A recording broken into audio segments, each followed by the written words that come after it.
Thank you so much for that very nice discussion. This gave us some flavor of issues that we are seeing in SEP licensing. And it's interesting to note that we see apparently issues not only from the implementer side that has been, of course, quite vocal about issues, but that also the SEP holder side apparently has identified a number of issues around lack of transparency and some friction. So that was very interesting to hear from me, at least. Now, that brings us to the next session in our program. And we have Jonas Hein here with us today from the European Commission. Jonas is a legal and policy officer at DG GROW. DG GROW is the directorate where currently the SEP regulation is debated, and that was also the author of the draft regulation. Jonas is specializing in patents, IP research and innovation, and prior to joining the European Commission, he spent 3 years also as a policy officer at the German Federal Ministers of Justice, so he knows also the legal issues very well. Jonas, thank you so much for joining us today. And very much looking to your perspective on the EU perspective on the SEP regulation. Thank you, Benno. Thank you, Professor Drexel, for the invitation and allowing us from DG GROW to give you our insights currently on the SEP's policy landscape. And you were promised an acting director of DG GROW. You got a legal officer. I'll try my best to not disappoint nonetheless, and should say that I am here in a personal capacity, and my views here are not necessarily those of the Commission. Now, I'll ask you all if anyone here knows about Schrödinger's cat, the discussion. No one knows about, okay, at least one, okay, all right, so there are a couple. I'm disappointed because you might then in the in the coffee break explain to me why the following analogy doesn't really work, but I'll try it nonetheless. It's a famous thought experiment by a physicist on Erwin Schrödinger, a German physicist in the 1930s, that was designed to highlight the paradoxes of quantum mechanics. And quantum mechanics states that a particle can exist in two states at the same time. So, for example, an electron can be in decay and non-decay at the same time until it is observed or measured, at which point one of the two states becomes true. And Schrödinger made this example saying that if those assumptions were true, if you were to place a cat in a box and connect it to a particle, it would be dead and alive at the same time until at some point you open the box to actually find out. And he found this absurd. In fact, he found it unacceptable because it emphasized that a theory suggesting two opposing realities at the same time until they were observed might overlook deeper factors shaping an actual real-world outcome, which in this case hopefully is that the cat is not dead. And that leads me to the SEP regulation. I'd like to make 3 points here. First, the SEP regulation, at least the proposal of the Commission, aims to tackle observable challenges in SEP licensing through a balanced framework that does not accept as a given either side of an antagonistic debate. The Commission, as most of you know, conducted extensive research and found a highly polarized market, which it is and remains today, although this was an example of the contrary. And that research showed that some argued that SEP licensing worked very well and led to efficient negotiations and outcomes, whereas others claimed they faced excessive discriminatory licensing demands. The Commission, in all its policy decisions, at least going back until the cases of Motorola and Samsung in 2014, consistently concluded that such absolute views insufficiently explained actual market dynamics. The market could not be both fully functional and fundamentally flawed at the same time. These views didn't account for two, at least, observable behaviors. Some SEP owners use patent leverage to demand high royalties. Some implementers delayed licensing payments to gain a competitive edge. And this was leading to numerous complaints with the Commission and a burgeoning litigation practice between larger firms. And a report from the SEP expert group, some of the members are actually here in this room today, itself was divided on the issue, helped the Commission determine that the SEP licensing market, in fact, suffered from a fundamental lack of transparency. We've heard this a couple of times today.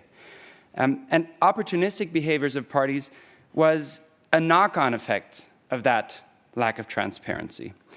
The problem, the Commission assessed, originated from a logic of standardization and the licensing practice of once, but now no longer vertically integrated firms. And SEP owners focusing their business models increasingly on royalty returns and retreating from implementing markets faced growing negotiation costs with inexperienced implementers. They sought jurisdictions in which injunctive relief was accessible to receive the return on their investments. Implementers, in turn, saw a fragmented market in which their global competitors were licensed only partially and under undisclosed terms. They were confronted with uncertainty regarding the constituent elements of SEP licensing, unpredictable costs, and global litigation strategies. And that is why the proposal focuses on increasing transparency, which I believe most observers actually agree needs to improve. So just 3 elements, most of you will know this, but I'll add it nonetheless for those that don't. We propose here a SEP register in which all enforceable SEPs are easily accessible and subject to essentiality checks. And if this is accepted, this will provide all market stakeholders with a better understanding of the relative value of SEP portfolios and their absolute enforceable extent. We propose a non-binding and stakeholder-driven process to collectively announce or have determined by an expert an aggregate royalty rate. This was actually a core recommendation of the SEP expert group, which in large part saw it as a measure to establish more certainty in the market and therefore more consistency and less friction in licensing. And finally, we propose an expert-driven FRAN conciliation, which we just heard in the panel before. And that must be completed, and I'll quote, before a court can proceed with the examination of the merits of a SEP infringement or antitrust claim. The Commission believes that what ultimately drives behavior of the market is the uncertainty related to pricing. And this expert group, our expert group, proposed such a non-binding process as a swift and expert-based mechanism to produce one clear outcome, which is a FRAN price proposal, including terms and conditions that the parties can then choose to accept or, if not, litigate. So that brings me to my second point, which is that there is now strong momentum for this dossier. There is progress because the Polish presidency has decided and will likely discuss the proposal in the Council and in the Council Working Party on Intellectual Property in their presidency, so in the next months. We, of course, welcome that, but the ball is now with the member states. The member states we encourage to actually go forward with this file and discuss it substantively. Meanwhile, of course, and we've just heard this, the SEP market is continuing its evolution, and new challenges are, of course, arising. The number of declared SEPs is rising rapidly, and the center of gravity of patent provenance is shifting as well. Litigation is becoming more global, more sophisticated, more expensive. And, of course, SEP adoption, as we had stated in our impact assessment, is moving more and more into new sectors such as IoT, with the concurrent issues that are affected there. And we just heard there are, of course, also new solutions to this. So pools such as Sysville, David, you didn't mention your new construction, are trying to solve these issues as well. Portfolio buildups are creating new competitive, global leverage dynamics, which we also need to take into account. And of course, there's also issues with 5G adoption. So the Commission does not claim that the proposal will solve all these issues, but it is a step toward mitigating key problems. And as policymakers worldwide are reacting to these challenges, we know that they are, the EU cannot be shell-shocked and retreat to fearful inaction. And this is why the EP acted swiftly in February of last year, and we now look forward that the member states do so as well. So my last point here is that my personal view is that legislation is not about extremes or theoretical superpositions. It should not favor one side of the landscape, but seek practical balanced solutions to concrete challenges. The Commission's proposal does not disrupt the SEP market in our view, but rather aims to make licensing terms clearer, negotiations fair, and litigation a last resort rather than a default strategy. Of course, this is hotly debated, and we know that there are many different views on our regulation, and we welcome that, of course, which is also the reason why I've talked to most of you in this room in the past year. But this is why we also want to continue engaging with all stakeholders. I think a productive legislative process requires nuanced, constructive dialogue that acknowledges observable realities. The best outcomes will come from parties willing to recognize the validity of opposing perspectives and the complex conditions shaping observable market behavior. So together, I think we can bring clarity to SEP licensing, or to borrow from quantum mechanics, we can finally, it is called collapse the wave function in the SEP's policy space. Now, I'll close with a quote from Einstein, which when he was asked about the Schrödinger example, what he thought about it, he said, "I like to think the moon is still there, even if I'm not looking at it." I think this holds true for the issues in SEP's licensing as well. So thank you very much.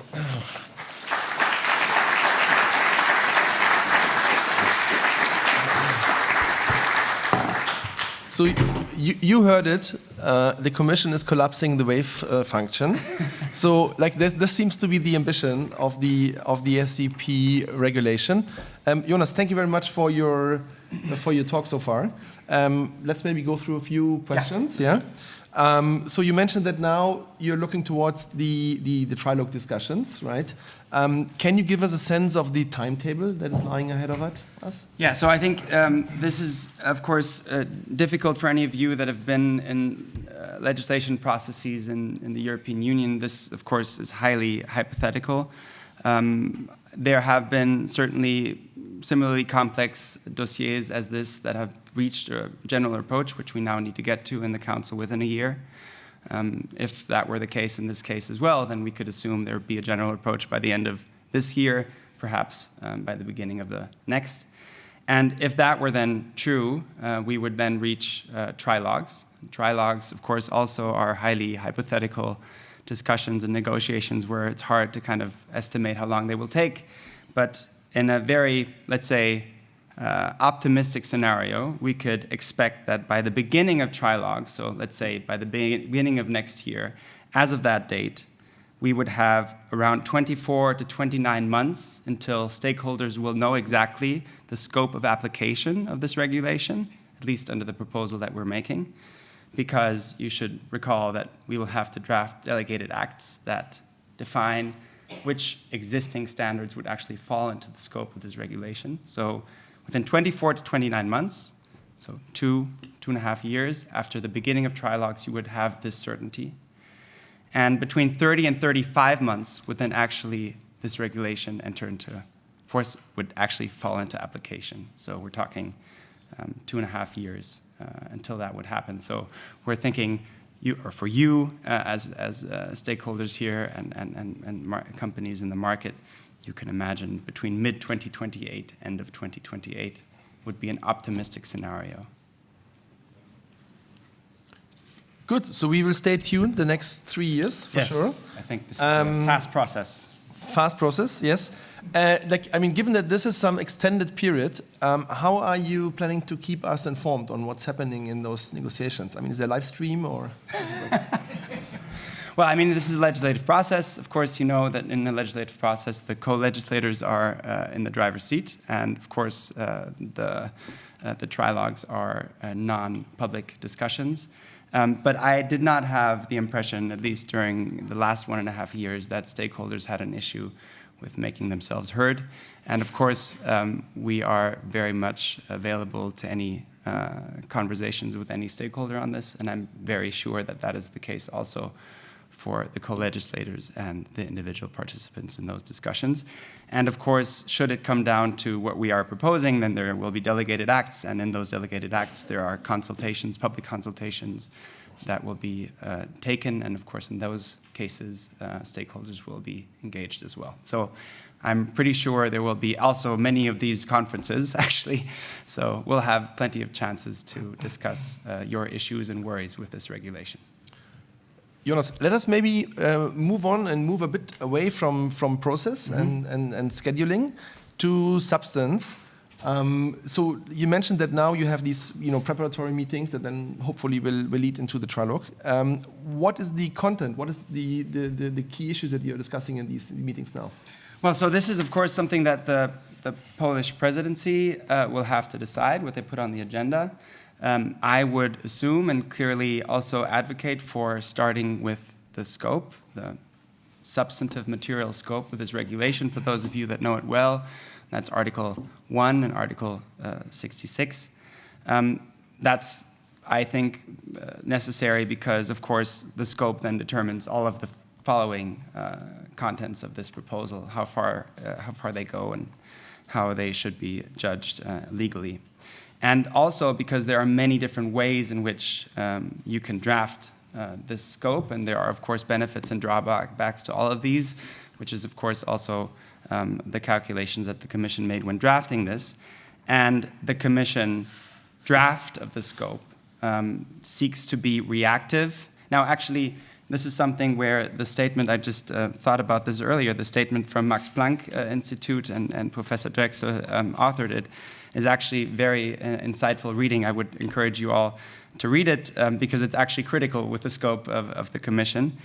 Our intention here is to have a reactive scope that's proportionate, flexible, simple, and legally certain. Of course, there are other ways of doing it. I would say all of them have drawbacks, but these are issues that the member states will need to discuss.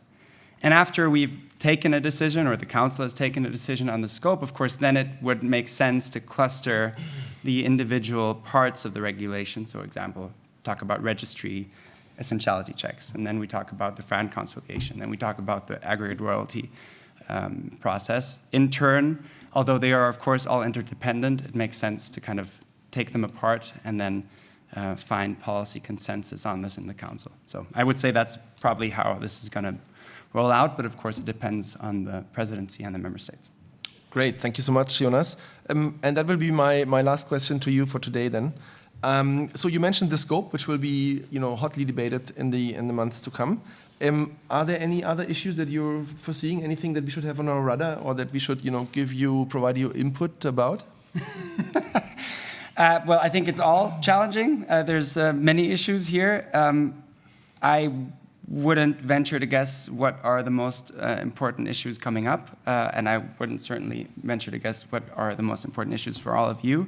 So I'd leave that to you. I would just reiterate that the hardest thing in lawmaking, in my experience, is to cut through the noise and really find a nuanced view on the object of regulation, and that really truly accounts for the observable realities in the market. I think that's really difficult, potentially, and particularly in files such as this one.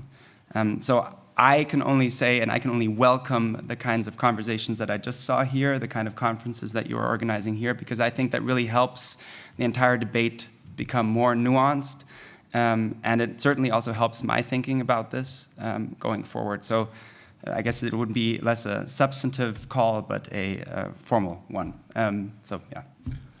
Perfect. Thank you so much, Jonas. This was really insightful. Also, this keeps us motivated, organizing and hosting these conferences, that we know that this is a good platform for engagement also with the Commission. Absolutely. Fantastic.